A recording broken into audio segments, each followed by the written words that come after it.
Welcome everyone, we are the House of Wellness. Today we look at tattoos and why they're not taboo. People now have a lot more tattoos and they're a lot more understanding of them. Also, gluten confusion and how it affects you. And later we hit the big issue with the little people, talking to kids about the birds and the bees. Well, it's about sex. We've got advice on life, tips on nutrition, and a whole lot more for everyone who wants to live a better life. Relearn how to be happy. Let's all get well, stay well, live well, and look fabulous. Right here in the House of Wellness.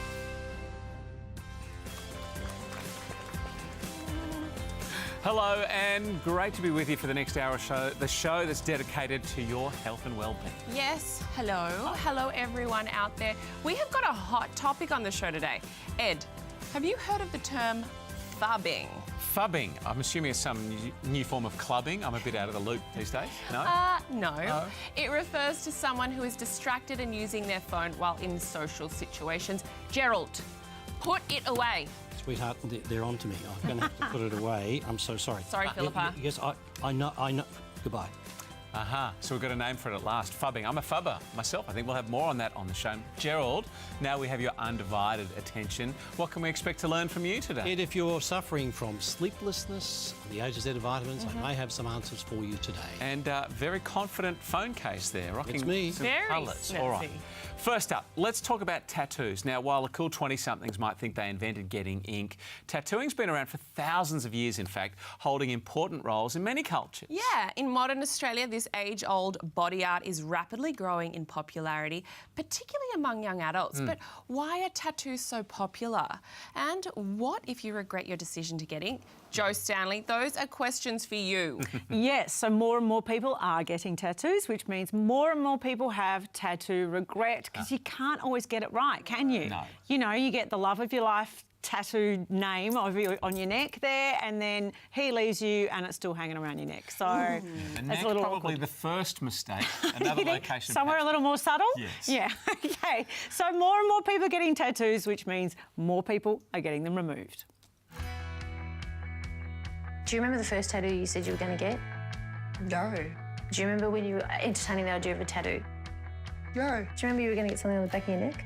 Clarice has just turned 18, and while most her age might want a new car, jewellery or clothing to mark the occasion, Clarice is thinking of something a little more permanent. She wants a tattoo. People now have a lot more tattoos and they're a lot more understanding of them. Do you remember I said to you about stereotyping people who have tattoos and employment and things like that? I'm getting the feeling Mum, Charlene, is not so sure. If you wear a short skirt and you've got this big dirty tattoo on your leg... Dirty tattoo. Well, I Big said dirty, dirty a tattoo. big dirty tattoo.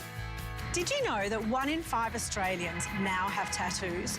And of those, half got their first tattoo before they were 25. So what can we as parents do to safeguard our kids from making a decision they'll regret for the rest of their lives?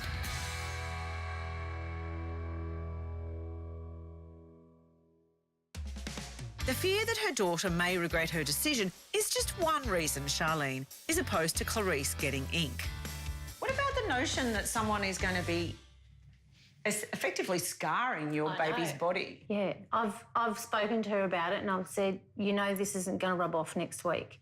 So be very careful about what you have tattooed and where you're going to have it tattooed. Has it caused any tension between you? A little bit of tension. My mum's very... just leave yourself as you are, don't add anything on, whereas I'm like, no, I want to go get piercings and tattoos, and she's very opposite. I just think that she'll get judged. It's true. Despite the long history and ever-increasing popularity of tattoos, there are some companies that have a no tattoos policy, not to mention people who automatically associate tattoos with bikies and criminals. Regardless of Mum's opposition, Clarice is going ahead with her tattoo.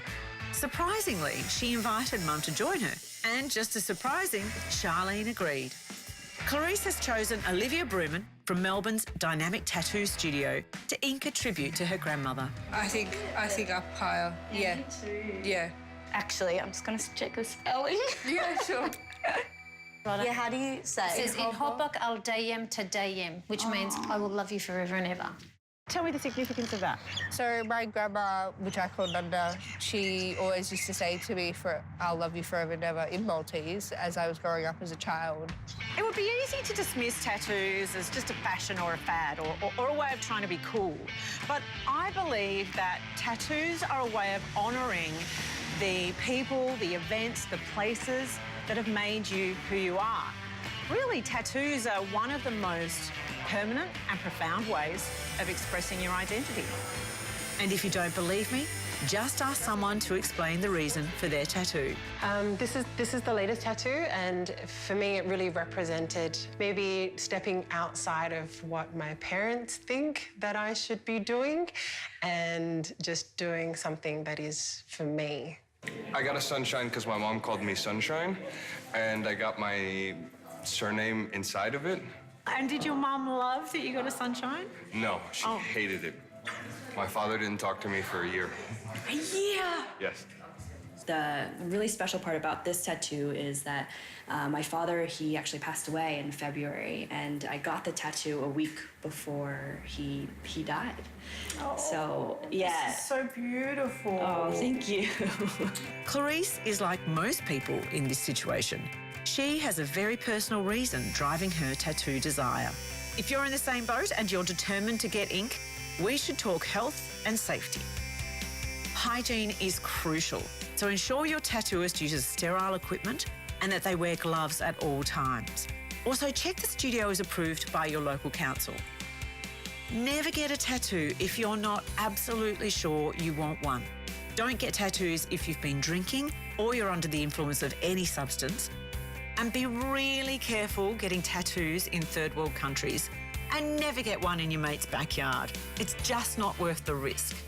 But even if you follow the do's and don'ts, you may well suffer a case of ink regret down the track. So later, we'll look at tattoo removal. I knew as soon as I had them done that I didn't like them.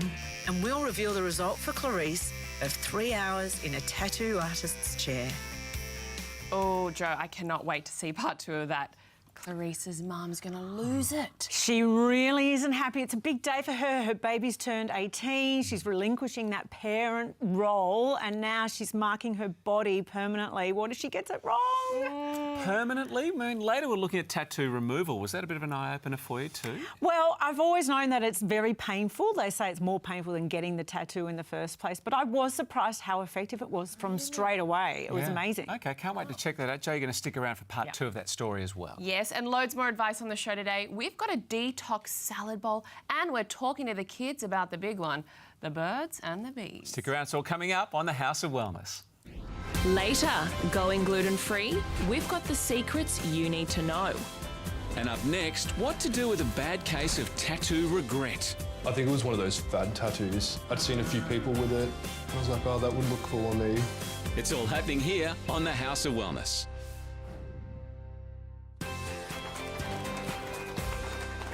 Welcome back to the show now. Earlier on, Joe Stanley was out looking at the growing numbers of young people getting ink, as in tattoo. Yeah, that's right. And Joe, you left us with 18-year-old Clarice wanting to get a tattoo, and Mum Charlene was not happy. She was very anxious that her daughter Clarice might be making a big decision. That is a huge mistake. But, well, that's why I've looked at the question of tattoo removal.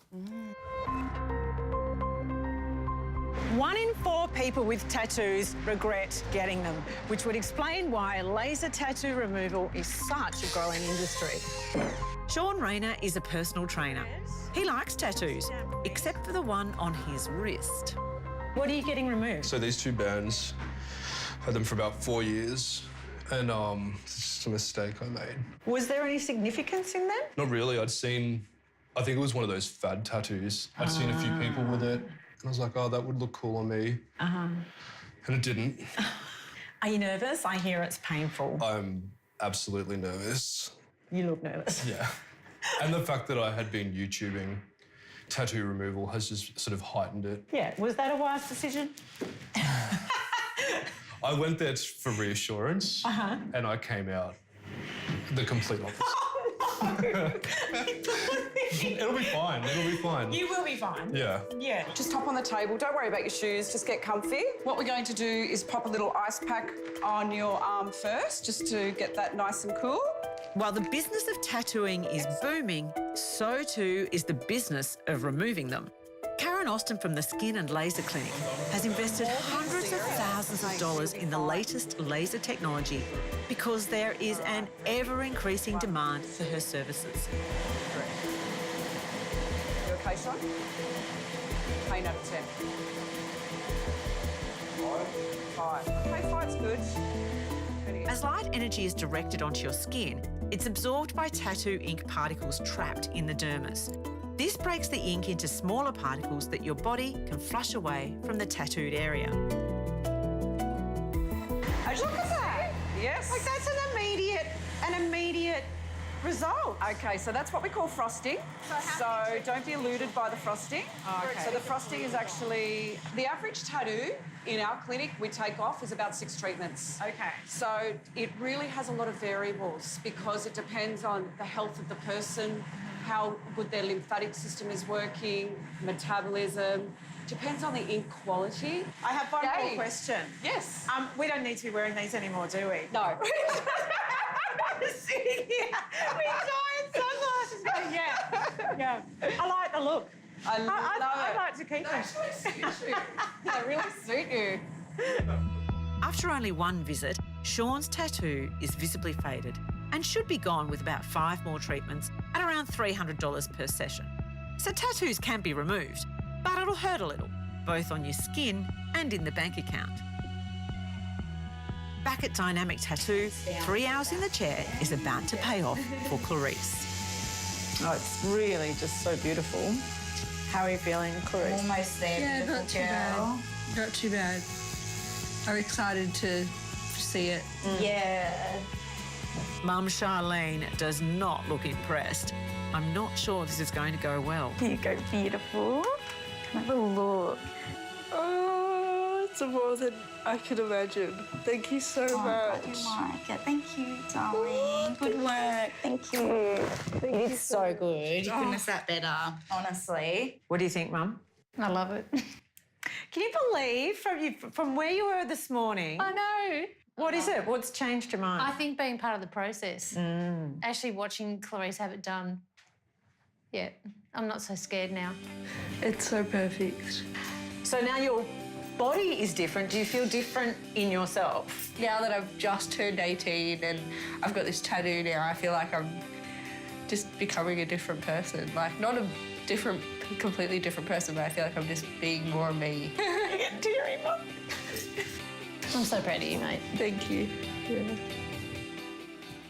Regrets. We've all had a few, haven't we? But now maybe there's an option. You seem genuinely surprised there by that tattoo removal process. I was not expecting it to look so different straight away, but also what I loved was seeing how Sean's mood lifted the minute he could see it have an impact. Because imagine walking around with a tattoo that you've hated for so long and to know, I'm going to be able to be free of this. It was beautiful. Yeah, good one. And we saw Clarice's mum being so anti-tattoo and then in tears. How was that? Yeah, because I think she understood how important that tattoo was for her and the significance of it meaning that she was stepping into who she was for the first time. And they'd shared a lot together, those two, mum and daughter. They were really close. I thought that was so beautiful, the way the mum could see that in her daughter. Great story, Jo. You covered the highs, the lows and all the options. Thank you for that. All right, now, from tattooing, a trend in what we put on the outside of our bodies, to the latest thing to put inside your body. Now, it seems everything in the food world is becoming gluten-free, and I, for one, am finding it a little bit confused. Yeah, tell me about it. Should I be eating gluten-free? Is it good for you, or does it only help certain people? Yeah, puzzling. So here to clear up the gluten confusion is naturopath and natural health and lifestyle guru, Dr. David Jivan. Welcome back to this show. Hello, guys. OK. This is confusing for us. Gluten's been around for a long time, right? So why is it suddenly, seemingly today, such a problem? Well, firstly, gluten is a protein. It's a storage form of protein that's found in the endosperm of a plant that nourishes and nurtures it during the germination process. That's number one. It's found in things like wheat, rye, oats and barley. Now, just for a bit of background information, you know when you get those pizza chefs that flick those little pizza bases around and it has that elasticity to it? That's actually from the gluten. Okay. Right? So when you're actually buying pizza-based flour and it says protein enriched, be mindful, that's not the protein you're getting out of fish and chicken and so on. That's actually gluten. Yeah? Okay. And the reason why I think it's more prevalent today is I guess we've got a better understanding of it. There's better testing facilities today. Many reckon it's because of genetically modifying of foods, which changes the whole structure of the ingredients and nutrients in plants and so on. And then also, there's a thing called leaky gut syndrome, which is gut health. So how do we know if we're celiac, if we're gluten intolerant, if we're just gluten-free? Like, there's so... It varies. Look, it's challenging, but gluten intolerance is where a person has an abnormal reaction to gluten. And they normally present with things like gas, bloating, distension, foggy head, tiredness, and so on. But celiac disease is an autoimmune genetic disorder, right? And that normally causes things like inflammatory processes in the body, so you get inflammation in your bowel, skin, and so on. And you can test for it through a gastroscopy, number one. You can do blood tests specific for it, and also gene testing. Now, there's, I think, 2 genes, HLA-DQ2 and HLA-DQ8, that can detect celiac disease. Okay, so what if you are a certified celiac or even gluten intolerant? Well, what if you're not, though? If you love gluten, should you just avoid it anyway? Well, first of all, as a passionate natural healthcare advocate and activist, it's disturbing that you see everybody taking everything into a fad. It's like this hijacking everything into a fad. I don't recommend anybody go off gluten unless it's necessary. Okay. And you work on the process of elimination, so consume it, see if you get a reaction to it, eliminate it, reintroduce it, and then if you find there is a problem, then get it tested. Okay. But you don't want to be doing this just as a fad. That's very important. Because it feels like it's evil, you know, like gluten is this like terrible thing, but if you're not allergic to it, it doesn't matter. If we are changing our diet, what do we need to be aware of? Well, when you look at most of these gluten-free substitutes that you get, they're mostly made out of potato starch and maize. And by consuming that, they actually have very low levels of fibre in it. So you can then end up creating another problem with constipation and more digestive issues and so on. Look at alternatives, like you've got things like, quinoa, brown rice, and so on. You can do all that without any problems at all. And the other thing is also, you've probably heard of spelt. Yeah. Now, spelt is quite an interesting one. Spelt is still a grain that is wheat, and it still has gluten in it. But the interesting thing about the gluten in spelt is that it's actually quite soluble. So when you actually expose it to water and heat, it disintegrates. Oh, that's amazing. So you won't get a pizza chef going out there making a pizza base out of spelt flour, because it'll just basically go everywhere. Okay. So basically what happens is with heat and water, it denatures, and that so loses it's better for the... Well, it's better for a person that's gluten intolerant. Right. But I want to make things very clear to you all, is that in celiac disease, you're not meant to have any gluten whatsoever. Right. Because you may not present with the bloating and so on, but you will get the inflammation going on, and that can be quite... Yeah, it's quite critical. And I think the thing that traps people, when they see their friends going on a gluten-free diet, they look healthier and everyone wants to get on board that fad too. Important tips, though, get it tested with your physician. You can do that blood test, you mentioned the gastroscopy as well, or DNA test also. If you're on a gluten-free diet, supplement with some dietary fibre as well. Psyllium and things is great. Yeah, and if you are a celiac, check for it, maybe with members of your family as well, and go gluten-free. If you're gluten-sensitive, just cut it back. That's great. And one thing I would like to say is you don't want to be rushing off to your doctor to get a test done. Work on the process of elimination first. See if it does make a problem. Otherwise, it'll be just unnecessary. All righty. Great tips. Thank you, David. My pleasure. We'll be back right after the break here on the House of Wellness. Later, we're talking to our kids about the birds and the bees. Where do you think babies come from? You buy them online. But next, a detox salad bowl, accompanied by a glass of water with a special touch. Stay with us. We're getting super healthy here right after the break.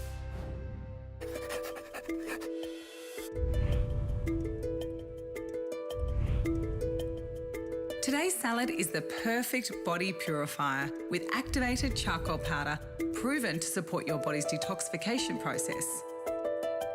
Start by making a black hummus with black beans, garlic, black sesame tahini, extra virgin olive oil, and lemon juice, along with activated charcoal powder, all blitzed to a smooth paste.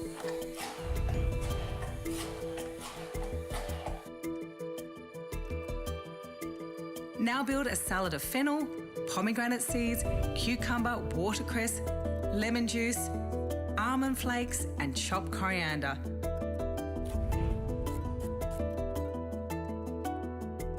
Toss, bring in cubes of avocado, then serve with alkalizing black lemon water on the side.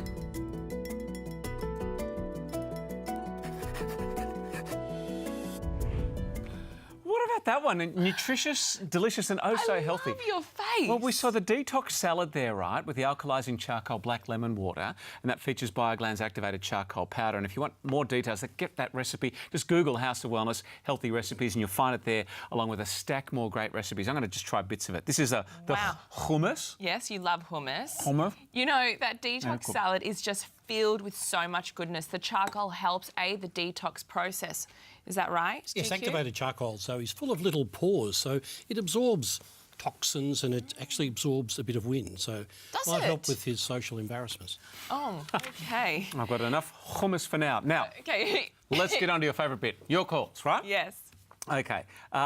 Let's go to Graham first up from Springvale in Victoria. Go ahead, Graham. What symptoms I would exhibit if I was deficient in vitamin D, and whether taking one vitamin D tablet a day is beneficial to my health. That's a good question coming out of winter now, vitamin D deficiencies. And it's an underrated important vitamin as well, Ed. So, Graham, lots of things. Aches and pains, poor immune function, they are signs of low levels.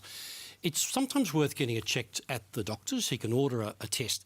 And if the levels are low, taking one is useless. You need 2 or 3 capsules until the levels come up, and then one a day will maintain it. But you've got to get the levels up if they're low. It'll show up in your bloods, right? Yeah, okay.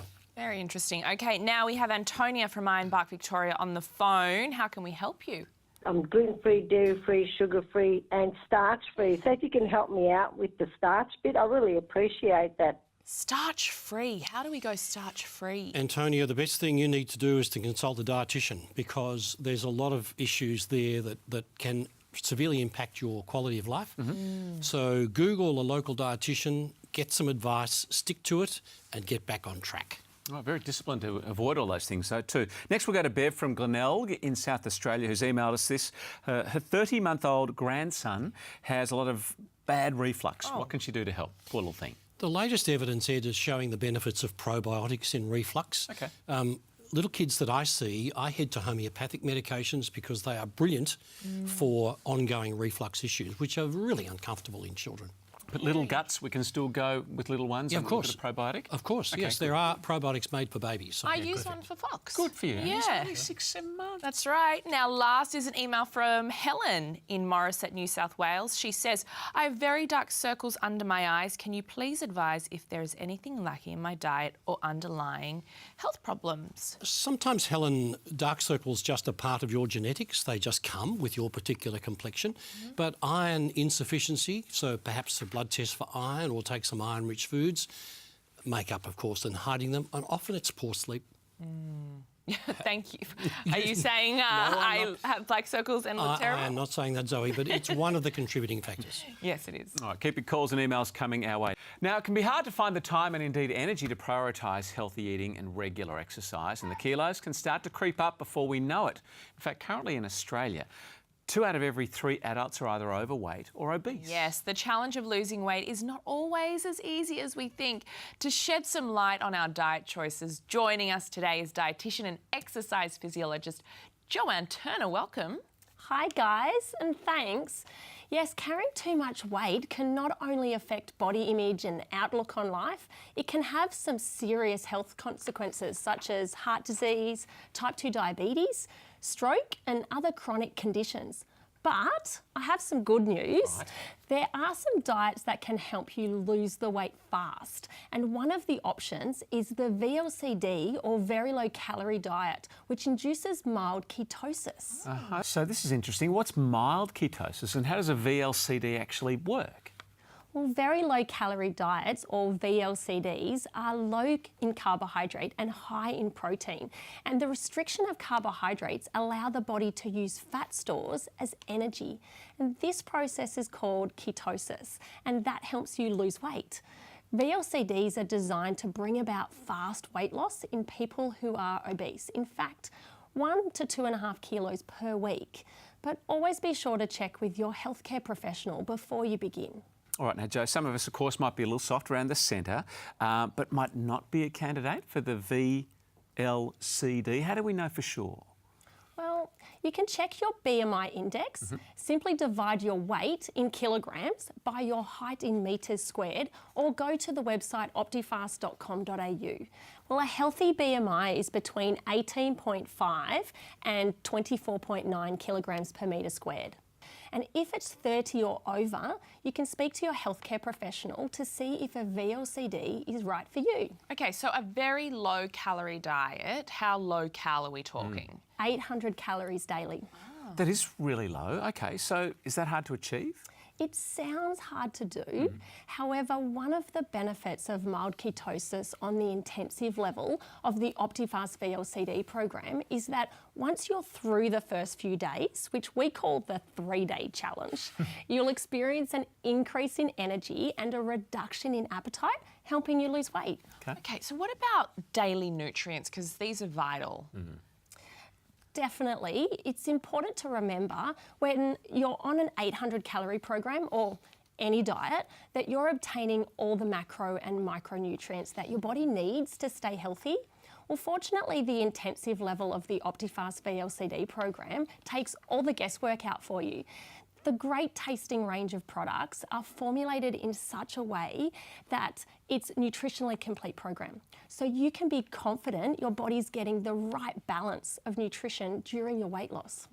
And in addition to replacing your 3 meals a day with Optifast VLCD products, each day you'll also need to eat at least 2 cups of non-starchy vegetables, 1 teaspoon of vegetable oil and 2 litres of low-calorie fluid, ideally water. All right, great info. Thanks, Jo. Once again, if you'd like to find out a little bit more about the very low-calorie diets or Optifast, as she mentioned, just head to our website. It is houseofwellness.com.au. Stay with us, more to come right after this break. And we're beaming out right across Australia on the 7 Network and the Prime Network. So join us for a show packed with advice, nutrition and inspiration on living your best life. And next we look into a social habit that's not socially healthy. Yeah, we're working on our social etiquette right after the break here on the House of Wellness.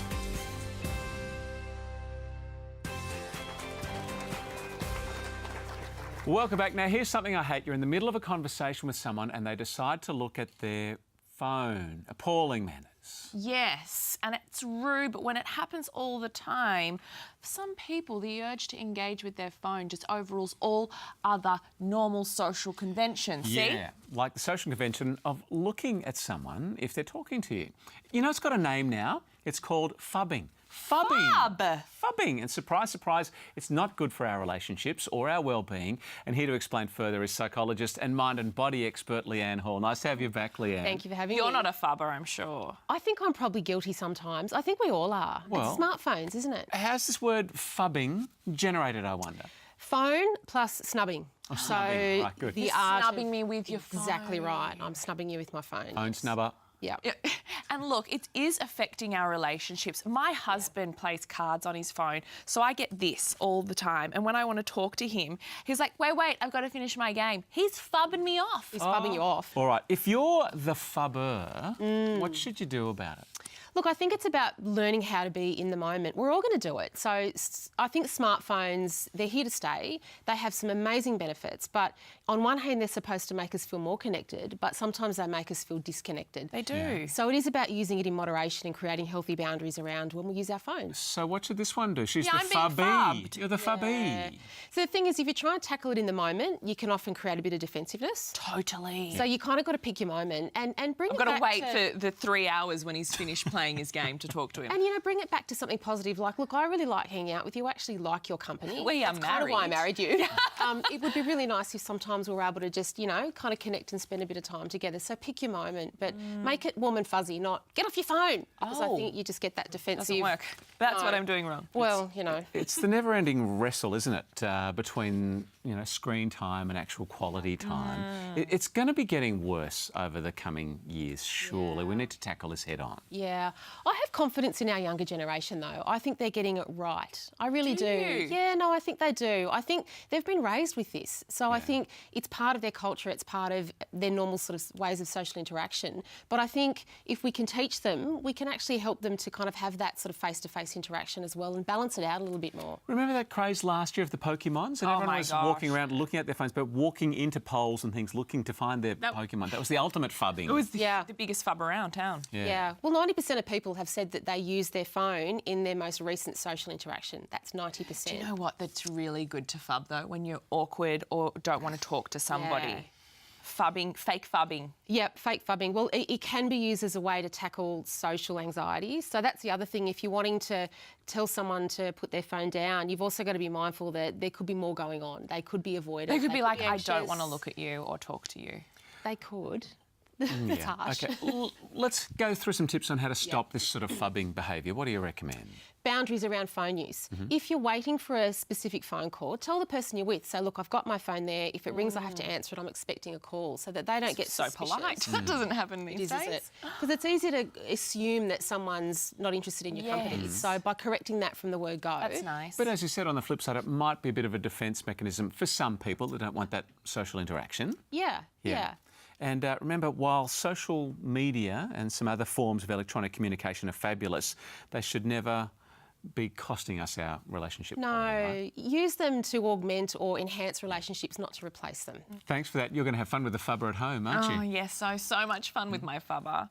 Thank you, Leanne. And you're going to stay with us because after the break, we're going to be discussing the birds and the bees. Don't forget too, everyone, we are everywhere, right around the country. You can listen to us on the House of Wellness radio show. It happens every Sunday morning. Yes, that is right. We are everywhere with lots of great information for you. Don't go anywhere. Still more to come here on the House of Wellness. Back in a sec. Later, if you're suffering from sleepless nights, the A to Z of vitamins may be the answer. Next, we're talking birds and the bees when we sit down with the kids. 9 months later. Little Jim pops out. Little Jim pops out. Where did you learn that? Stay with us. There's more House of Wellness after the break.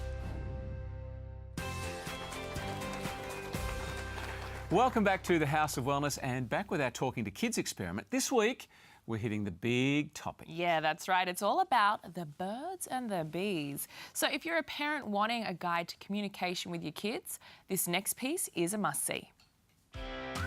Talking to kids about the facts of life has always been a tough gig for parents. But let's face it, our world has changed.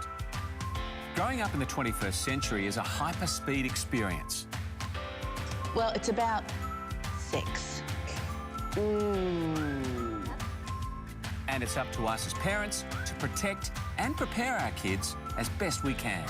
And I was hiding under the pillow going, oh my God, my dad just had the sex talk with me. I'm so embarrassed. So, we asked a group of very brave mothers and fathers and their curious kids to sit down and talk through some of life's biggest and most awkward lessons. With thanks to Nature's Way, giving your kids a healthy start with Kids Smart, today our parents are talking to their kids about the birds and the bees. What do you think we're talking about when we talk about the birds and the bees? Relationships and like And what? You don't want to say it, do you? Sex. What do you think it's What about? do you think it's about? You can say it. Well, it's about sex. And it's probably a bit more than that. It's probably a bit more about how babies are made. Yeah. And I suppose it's one of those conversations that it's natural, but it's a little bit, I suppose, a little bit awkward. Where do you think babies come from? You buy them online. You what? You what? You buy them online. So what do you know about sex? Well, I think Mum said once that she said, oh, to have sex with the person, you have to love them dearly and they have to love you back and you have to respect each other. Yeah. Yep. And 9 months later. Little Jim pops out. Little Jim pops out. Where did you learn that? Was that from Interrelate? Is that how they explained it in Interrelate? It's how I explained it. Where do you learn about it, do you think?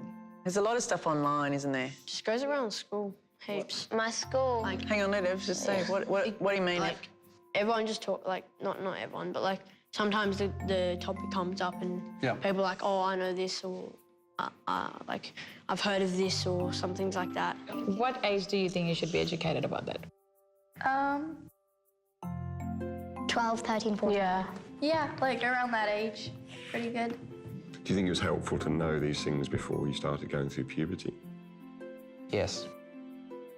Why not, Luca? Why don't you want to know these things beforehand? Well, first of all, what Jackson just said earlier. Boy. What? That's just too much. Is what your mates say, do you think, oh, I heard this or I saw that, do you think that that's a good source of how to learn about sex? No, I don't think so. How would they know, do you Definitely think? not. And well, most of them learn from other older brothers or whatnot. But I don't think that's a good source. I think you should ask your parents. If you want to know anything, just ask your parents. There's like a position, like it's, But we don't need to go into the... I mean, yeah, positions are different. I don't know. That's a whole other conversation, sweetheart. Yeah, we're trying to keep... That I'm not quite ready to have. I asked my mum, because my teacher said, oh, let's see the pictures of where the babies come from. And then I went to my mum. And back in those days, mum wouldn't share a lot of things. So I said, and she was mad at me. She said, where did you learn that from? Because when we grew up, we wouldn't talk to our parents about this sort of stuff. No. And our parents would never talk to us about this sort of stuff. Never. Why? Ever. I don't know. They just didn't. Yeah. I had my dad, granddad, he, when I started developing, he had the talk with me and he taught me about being respectful of my body and ensuring that, you know, my body was for me and not for anyone else unless it was okay with me for, you know, that to happen. So, but I remember going I was going to my girlfriend's house for a sleepover afterwards and I was hiding under the pillow going, oh my God, my dad just had the sex talk with me, I'm so embarrassed. Have you had birds and bees conversations with Mummy or Daddy? Yes. Sometimes with you, Dad, I was being informed. Yes, on the way home, and you were giving him way too much information. Well, there we go. Kids talking about the birds and the bees, and thankfully we've kept psychologist Leanne Hall on hand to delve into this a bit more deeply. So we got through it. At what age should we have the talk about the birds and the bees, and indeed change our language and not call it the birds and the bees? Look, I think as parents we put way too much pressure on ourselves to have the conversation. This is a progressive discussion to have with kids, and really you're wanting to start the conversation, start the ball rolling from when they start school, from kindergarten. Okay. Wow. So that's when you want to start talking to them about values like respect, your body, boundaries, that kind of thing. And then you build on that as they get older. So it's not just one conversation. And I think the other thing to consider is that kids are going through puberty a lot younger. Yeah. So up to 10, 9, you know, some kids are going through puberty. So leaving it until they get to high school is often too late. It's too late. I remember reading Where Did I Come From, the picture book. And I must have been like 5 or something and flipping through that and going, oh, that's all very interesting, and not really understanding the concepts till you grow up. But there was a gorgeous boy in that video saying, too much information. How much is too much? Look, I think you can be guided by your children, and like I said, if it is a progressive conversation, what you're actually doing is opening the door for your kids to feel comfortable with you. Kids will pick up on your awkwardness. They really will. They can smell it a mile off. So if they think you're uncomfortable, they're going to feel uncomfortable, and that could be misinterpreted as I'm telling them too much. So burst through those barriers, have conversations with them about their bodies and make them feel okay about it. But I guess the point about positions and things like that, there's definite overstepping the boundaries as well, because that can be damaging. It can. And there is a thing of, you know, on a need-to-know basis, and they don't need to know that at a young age. But it's good that they've asked the question. What that shows is that they're comfortable, their curiosity, they're comfortable actually coming out there asking the question. So you don't want to overreact to that and, you know, make them feel like it's a bad question. You just want to kind of discuss it with them so that they feel comfortable. Phew, we got through it. Great info. Thanks so much, Leanne. If you've enjoyed this series of Talking to Kids, by the way, and there's some fabulous interviews with these parents and kids talking really candidly, just head to our website, houseofwellness.com.au. You'll find the rest of the series there and loads of great information on how to talk to your kids. Let's take a little break and we'll be back with more here on the House of Wellness.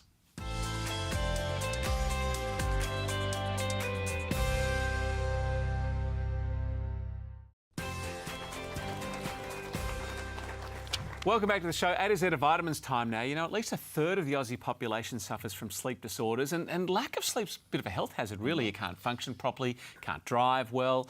We need to try and get through the night, if we can, a little bit better. So we're turning to you, our favourite pharmacist. What's on your radar?